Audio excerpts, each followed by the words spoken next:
이 자리에 모여 말씀을 듣습니다. 한 분 한 분 주님의 사랑과 임재가 함께하여 주시옵고 오늘 허락하신 말씀 양식을 먹음으로 주님과 우리의 연합이 이루어지게 도와주시옵소서. 주님, 내가 아니라 내 안에 살아계신 예수 그리스도의 말씀으로써 이 세상을 살아나가게 주님 도와주시옵소서. 감사하신 예수님 이름으로 기도를 드립니다. 아멘. 저희 다 같이 마태복음 5장 9절 찾아보겠습니다. 마태복음 5장 9절입니다.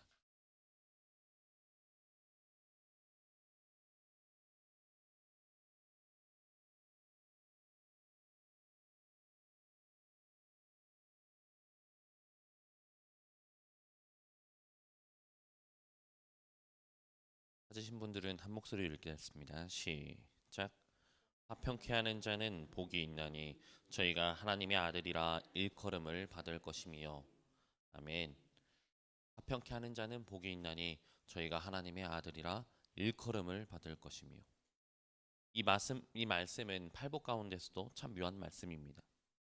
예수님은 여기서 기도 많이 하는 사람, 율법을 잘 지키는 사람, 혹은 믿음이 큰 사람, 이런 사람이 하나님의 아들이라 일컬음을 받을 것이라고 하지 않으셨습니다. 즉 화평케 하는 자, 그 사람이 하나님의 아들이라고 불릴 것이라고 하셨습니다. 우리는 여기서 한 가지 질문을 던질 수 있습니다. 왜 하필 화평입니까? 왜 화평케 하는 자입니까? 왜 예수님은 수많은 덕목 가운데 화평케 하는 자를 들여서 하나님의 아들이라는 이름을 연결하셨을까요? 성경에서 말하는 화평은 우리가 흔히 생각하는 화평과는 조금 거리가 있습니다. 헬라어로는 에이레네라고 하고요. 히브리어는 샬롬이라고 하지요. 단순히 다툼이 없는 상태를 말하고 있지는 않습니다. 문제가 잠시 가라앉은 상태를 말하고 있는 것도 아닙니다. 샬롬은 하나님과 인간의 관계가 회복될 때 주어지는 총체적인 평안, 삶 전체가 제 자리를 찾는 상태를 말합니다.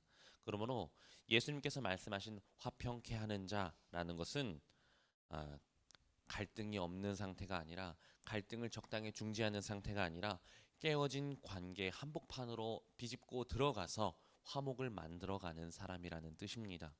그렇다면 이 화평은 도대체 어디서부터 시작됐을까요? 인간의 선한 의지와 노력으로 이것이 만들어질 수가 있을까요? 전혀 아닙니다. 성경은 화평이 사람과 사람 사이에서 시작된 것이 아니라 하나님 안에서 먼저 계획된 것이라고 말씀하고 있습니다. 오늘 우리는 이 말씀을 따라서 화평의 시작이 어디였는지, 그럼 그 화평이 어떤 대가를 치르고 이루어졌는지, 그리고 왜 화평케 하는 자가 하나님의 아들이라 불리게 되는지를 한번 살펴보도록 하겠습니다. 우리가 흔히 생각하는 화평은 인간의 노력으로 생각을 합니다. 서로 양보하고 이해하고 참고 대화를 잘 하다 보면은 화평이 이루어질 것이라는 기대를 갖고 있지요. 그러나 성경은 우리에게 전혀 다른 이야기를 들려줍니다. 화평은 인간의 노력에서 시작되지 않습니다. 화평은 하나님 안에서 먼저 시작되었습니다. 우리 스가랴서 6장 13절을 한번 찾아보겠습니다. 스가랴서 6장 13절.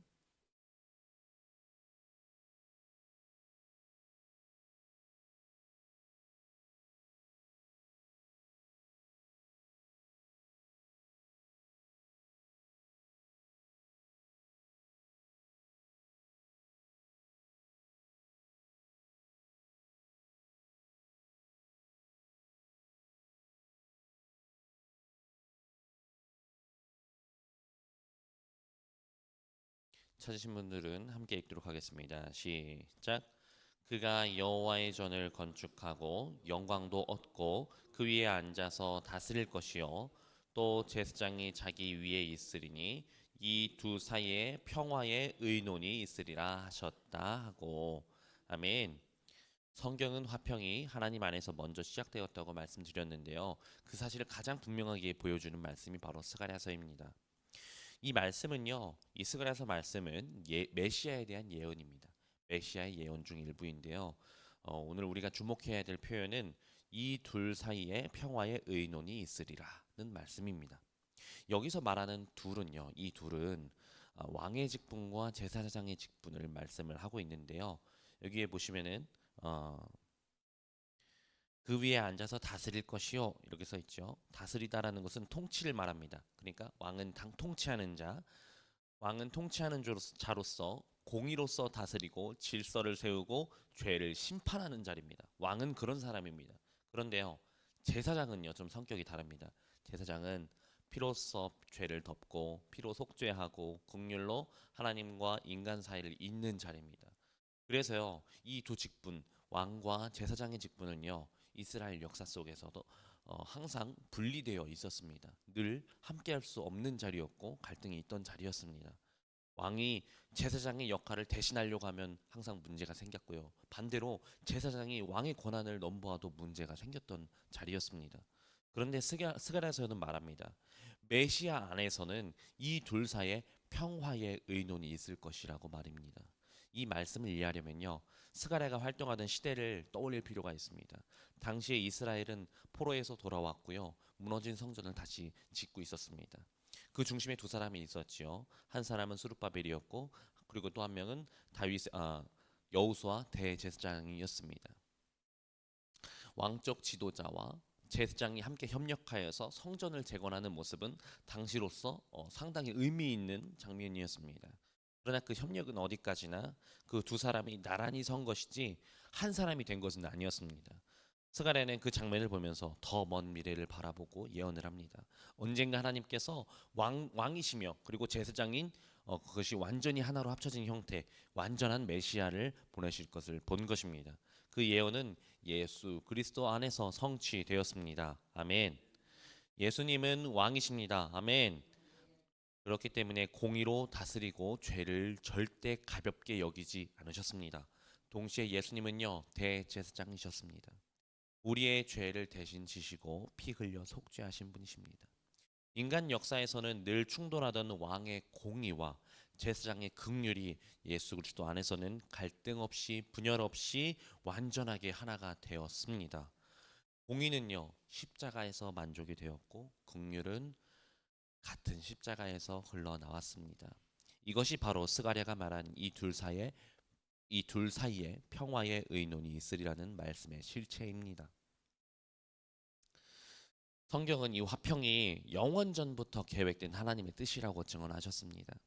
왕과 제사장이 하나로 서신 예수 그리스도는 화평을 말로 가르치신 분이 아니라 존재 자체로 화평을 보여주신 분이십니다. 화평은 사람이 노력해서 만들어낸 결과가 아니라 하나님께서 우리를 위해 오래전부터 준비하신 구원의 방식이라는 사실입니다. 그렇다면 이제 하나 질문이 생깁니다. 이렇게 완전한 화평은 어떻게 가능해졌는가 하는 질문입니다. 왕의 공의와 제사장의 긍휼이 어떻게 충돌하지 않고 하나가 될 수 있었을까요? 그 대답을 사도 바울은 에베소서에서 분명하게 말합니다. 에베소서 2장 14절을 한번 찾아보겠습니다. 에베소서 2장 14절입니다.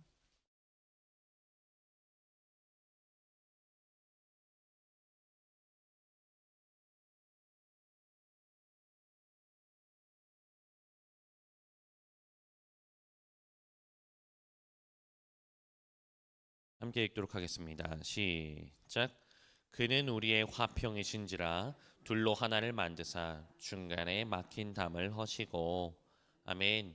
예수님은요 화평을 가져오신 분이 아니라 화평 그 자체이시라고 말합니다. 그는 우리의 화평이신지라. 아멘. 그리고 그 화평은요 말로 선언된 것이 아니라 십자가를 통해 이루어진 사건이었습니다. 15절로 16절도 한번 읽어볼게요. 15절로 16절 함께 읽겠습니다. 시작. 원수된 것 곧 의문에 속한 계명의 율법을 자기 육체로 폐하셨으니 이는 이 둘로 자기의 안에서 한 새 사람을 지어 화평하게 하시고 또 십자가로 이 둘을 한 몸으로 하나님과 화목하게 하려 하심이라. 원수된 것을 십자가로 소멸하시고. 아멘. 여기 15절 16절에서 가장 중요한 두 표현이 있습니다. 하나는 자기 육체로고요. 또 하나는 그리고 십자가로입니다. 화평은 말로 만들어지는 게 아니라고 말씀드렸지요. 항상 대가를 요구합니다. 예수님은요. 공의를 무시하지 않았습니다. 공의라는 건 언제나 존재를 하지요. 죄를 눈 감아주지 않았습니다. 죄에는 항상 그에 상응하는 대가가 따릅니다. 그러나 동시에 제사장으로서 긍휼은 죄인을 용서하고 살리는 데에 있습니다. 이 두 가지를 동시에 만족하는 것은 오직 하나입니다. 죄 없는 분이 대신 죄의 대가를 지는 것, 그것은 바로 십자가의 길이었습니다. 십자가에서 예수님은 왕으로서 심판을 하심과 동시에 제사장으로서 제사물로서 희생되셨습니다. 십자가 위에서 공의는 세워졌고 십자가 위에서 긍휼이 흘러내렸습니다. 그래서 바울은 예수님께서 원수된 것을 십자가로 소멸하셨다고 말하고 있습니다. 원수된 관계가 무엇입니까? 인간과 인간 그리고 하나님과 인간의 관계였지요. 이 높은 벽들은 말로 허물어뜨릴 수가 없습니다. 그 담은 피로써만 무너질 수 있습니다. 그래서요, 화평은요, 무섭습니다. 그래서 화평은 무거운 것입니다. 언제나요, 비싼 대가를 필요로 합니다. 우리가 화평을 필요로 할 때는 부드러운 말, 좋은 태도, 성숙한 인격 이런 것들이 필요하다고 다들 생각을 하지만 그것은 일면 맞는 말이기도 합니다만 그것이 다는 아닙니다. 성경은 말합니다. 화평은 아름다운 것이지만 결코 가벼운 이야기가 아니라고 말입니다. 예수님께서 화평을 이룬 방식을 다시 한번 생각해 보십시오. 예수님이 십자가 지실 때를 생각해 보십시오. 자기 권리를 주장했습니까? 자기의 억울함을 토로하셨습니까? 침묵했고 손해를 감수하셨습니다. 그래서 화평은 누군가의 희생 없이는 결코 이루어질 수가 없습니다. 예수님께서 값비싼 화평을 이루셨지요. 그럼 그 화평을 내받은 우리들은 어떻게 살아야 합니까? 왜 예수님은 화평한 사람, 화평을 누리는 사람이 하나님의 아들이라 일컬음을 받는다 하지 않으시고 화평케 하는 자가 하나님의 아들이라 일컬음을 받는다 하셨을까요? 아들은요, 아버지를 닮기 마련입니다. 화평케 하는 삶이라는 것은 아버지를 닮았다는 증거입니다. 그럼 아버지를 닮은 사람이 하는 행동이 뭡니까? 화평케 하는 겁니다. 화평케 하는 자들의 특징이 무엇입니까? 첫째는 자신의 옳음을 내려놓을 줄 알아야 합니다. 내가 맞다. 내가 옳다. 이것을 내려놓고 정말로 필요한 것을 볼 줄 알아야 합니다.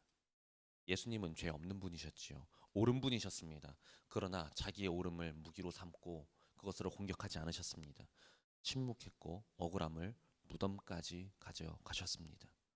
화평케 하는 자의 모습은 이러합니다. 오를 수 있습니다. 여러분들 모두 오를 수가 있어요. 어느 상황에서 여러분들은 정말로 100% 맞을 수가 있습니다. 그러나 그 오름을 과감하게 포기할 수 있는 사람이어야 합니다. 하나님의 진리를 내다 버리라는 게 아닙니다. 여러분들이 하나님의 말씀으로써 오를 수 있습니다. 그러나 내 권리를 내려놓으라는 권면입니다. 둘째, 같은 맥락의 말씀이지만 손해를 감수해야 합니다. 화평은 언제나 손해를 전제로 합니다. 화평은 누군가가 손해를 봐야지 끝나는 것입니다. 자존심을 상하고 감정도 손해봐야 하고 금전적인 육체적인 손해가 있을 수 있습니다. 예수님은 화평을 위해 가장 큰 손해를 감수를 하셨지요. 하늘 영광 버리고 십자가 지신 분, 그것이 바로 우리의 예수님이셨습니다. 그래서 화평을 이루기 위해서는 공평해서는 안 됩니다. 우리가 생각하는 공평은 있어서는 안 됩니다. 항상 누군가의 희생이 필요합니다. 화평케 하는 자는 손해인 줄 알면서도 감수하는 사람입니다. 마지막으로 침묵하고 기다리는 삶입니다. 화평은 우리가 아무리 손해를 받고 우리의 오름을 내려놨다고 하더라도 즉각적으로 나오진 않습니다. 언제나 우리는 오해가 있는 삶 가운데로 들어갑니다. 아무리 우리가 손해를 받고 오름을 포기했다 하더라도 그 화평은 즉각적으로 오는 것이 아닙니다. 그래서요, 우리가 필요한 것은 기다림입니다. 그리고 또한 필요한 것이 침묵입니다. 화평케 하는 자의 승리는 당장 이루어지는 것이 아닙니다. 하나님을 신뢰함으로 기다려야 합니다. 하나님의 방법으로, 하나님의 의도와 하나님의 목적으로 하나님의 때를 기다릴 줄 아는 성도님이 되셔야 될 줄로 믿습니다. 화평케 하는 삶은 듣기만 해도 여러분들 마음이 먹먹해질 정도로 쉬운 일이 아닙니다. 화평케 하는 삶은 편한 길이 아닙니다. 그러나 분명히 말할 수 있습니다. 그것은 영광스러운 길입니다. 아멘. 그 길은 예수님께서 먼저 걸어가신 길이고 아버지를 가장 닮은 길이기도 합니다. 그래서 예수님은 말씀하셨던 것입니다. 화평케 하는 자는 하나님의 아들이라 일컬음을 얻을 것이다. 사람들이 보고 시간이 한참 지난 후에 알게 될 것입니다. 저 사람 저렇게 화평을 이루어 나가는구나. 저 사람 정말 하나님 닮았구나. 저 사람이 아버지는 하나님이 맞구나. 정리하겠습니다. 화평은 언제나 대가가 따릅니다. 하나님은 십자가로 화평을 이루셨고 그 아들은 그 십자가를 기꺼이 지셨습니다. 그래서 화평케 하는 자는 하나님의 아들이라 불립니다. 그분을 닮았기 때문입니다. 오늘 우리의 자리에서 십자가의 방향으로 화평을 선택하는 삶, 그것이 하나님의 아들로 살아가는 길입니다. 오늘의 말씀은 여기까지 하고 기도하도록 하겠습니다.